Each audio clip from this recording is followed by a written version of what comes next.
से कार्तिक के महीने में जो भी इस कथा का श्रवण करता है निश्चित रूप से उनके सभी पाप भस्म हो जाते हैं। आप सभी पनागर के श्रोता सच्चे श्रोता हैं और भगवान की प्यारी सी कथा जो भी श्रवण करेगा, हमारे पूर्व पार्षद देवी मैया विराजी हुई हैं और देखिए यहाँ सभी सच्चे श्रोता हैं। इस कथा का हम सभी रसपान करते हैं। पंचम अध्याय की कथा हम सभी श्रवण कर रहे हैं।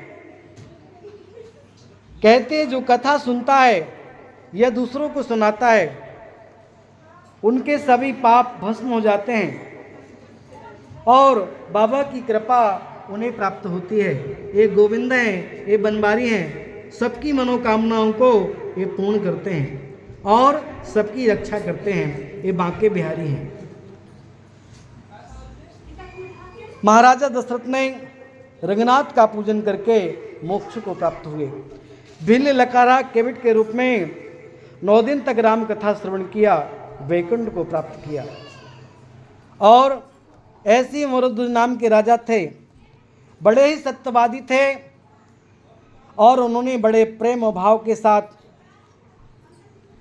उल्लास आनंद के साथ भगवान का पूजन किया।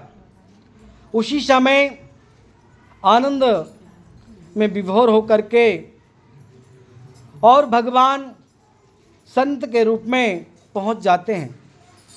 जैसे भगवान पहुंचते हैं और भगवान ने बड़े प्रेम भाव के साथ राजन से कहा, राजन हमारे साथ 2 शेर हैं और बहुत भूखे हैं। बोले क्या खाते हैं? बोले यहाँ फतह की मिठाई नहीं खाएंगे पनागर की। और क्या खाते हैं?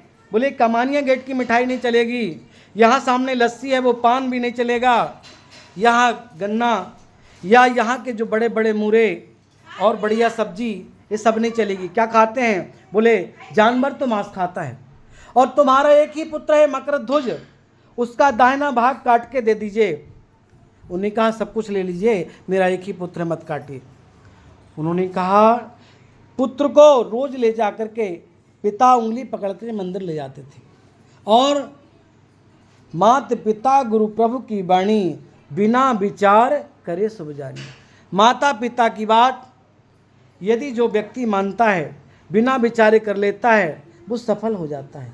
उन्होंने कहा हम तैयार हैं, हमारा शरीर है, पिताजी काटिए, तलवार है ना इससे काटिए, काट दीजिए, कुछ होने वाला हमें नहीं है। और जैसे ही बताया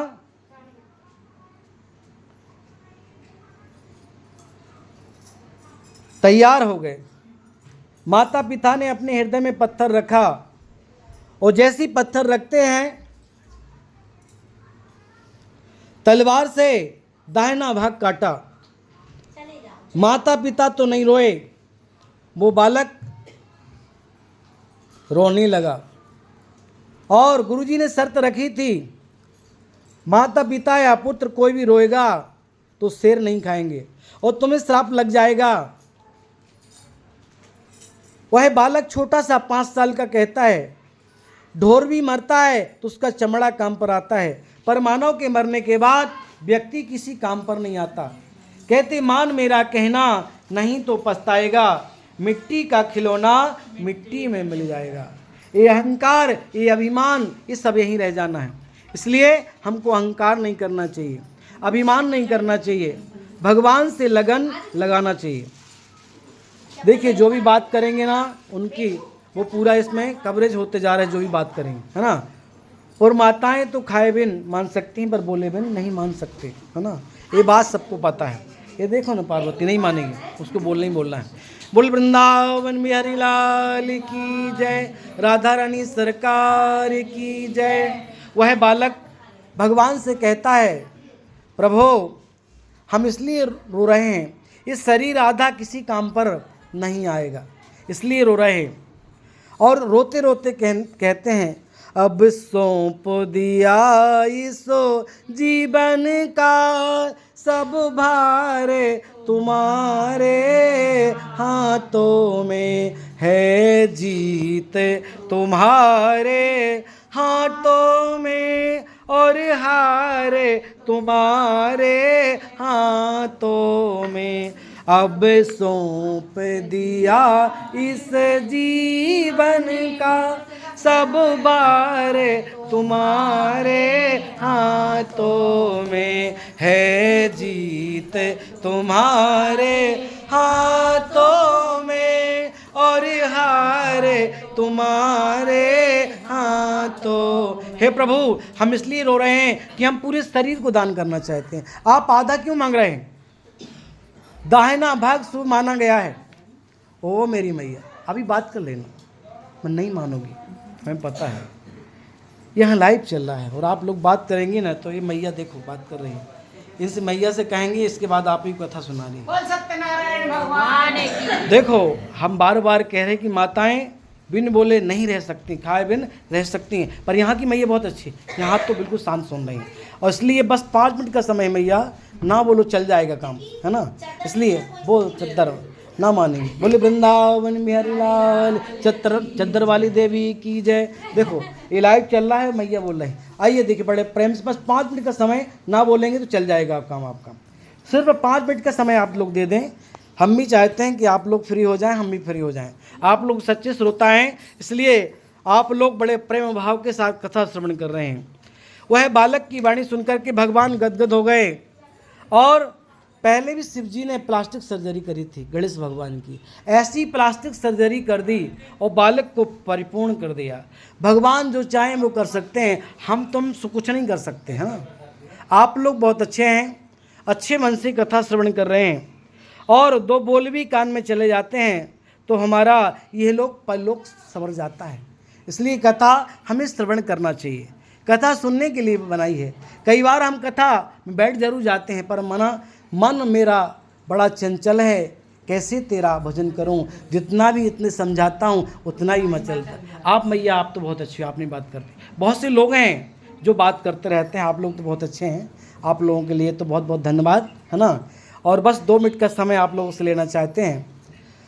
देखिए राजा संत हो गए, बैरागी हो गए और ऐसे बैरागी हुए कि उन्होंने अपने जीवन को भगवान के श्री चरणों में लगा दिया। कहते सच्चे बैरागी वो होते हैं जो भगवान में मन को लगाते हैं। लोग बैरागी को लोग समझ नहीं पाते हैं। अरे बोले भैया बैरागी क्या हैं? भोले बाबा बैरागी थे, पता है। और भगवान लक्ष्मण जो थे वो बैरागी थे, सच्चे बैरागी। बैरागी को लोगों को समझ में लगता अरे बोले वो तो पिछड़े वर्ग में आते हैं, परंतु बैरागी के बारे में लोगों को नहीं पता। सच्चे वैष्णव, सच्चे ब्राह्मण वो बैरागी होते हैं जो भगवान के भक्त होते हैं। भोले बाबा बैरागी और हमारे लक्ष्मण भगवान सच्चे बैरागी। ऐसे बैरागी जो होते हैं जो भगवान में लगन को लगा लेते हैं, परिवार में रहते हुए भगवान की भक्ति करते हैं, ऐसे सच्चे वैष्णव बैरागी और भगवान में जो लगन लगाते हैं। और कहते कुछ समय के बाद पिता की मृत्यु हो गई और वो बालक जो गद्दी में बैठा था उनकी मृत्यु हो गई।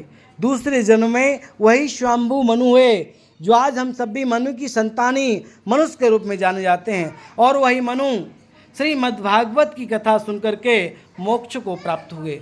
जो कथा पढ़ता है, जो सुनता है, अंत में वह भगवान वैकुंठ लोक धाम जाता है। सच्चे मन से जो भगवान की कथा सुन लेता है, निश्चित रूप से गोपाल भगवान की कृपा उन्हें मिलती है, अंतो गत्वा वैकुंठ को प्राप्त होते हैं। सच्चे मन से गोपाल जी का पूजन करें और गोपाल जी की वंदना करें, और जो भी गोपाल को ध्यान करता है निश्चित रूप से अंतो गत्वा वैकुंठ की प्राप्ति होती है। 2 बोल भी आपके कान में गए तो निश्चित रूप से आपको वैकुंठ मिलेगा। और जो सच्चे मन से कथा श्रवण करते हैं निश्चित रूप से भगवान की कृपा उन्हें प्राप्त होती है। जो सच्चे मन से कथा सुनता है, कार्तिक के महीने में जो कथा श्रवण करता है उन्हें वैकुंठ प्राप्त होता है। जो भी कथा सुनता है या पढ़ता है निश्चित रूप से गंगा में नहाने से पुण्य मिलता है, नर्मदा जी के नहाने से पुण्य मिलता है, ऐसे कथा सुनने से भी हमें पुण्य मिलता है। और आइए इस कथा को यहीं विराम करते हुए अपनी वाणी को विराम करते हैं। बोले सत्यनारायण भगवान की जय। जिनके पास हाथ उठा लें बोले बांके बिहारी लाल की जय। नमो पार्वती पतये हर हर महा। आपके पास हाथ नहीं है, बोले बांके बिहारी लाल की जय। राधा रानी सरकार की जय। नंद के लाला की जय।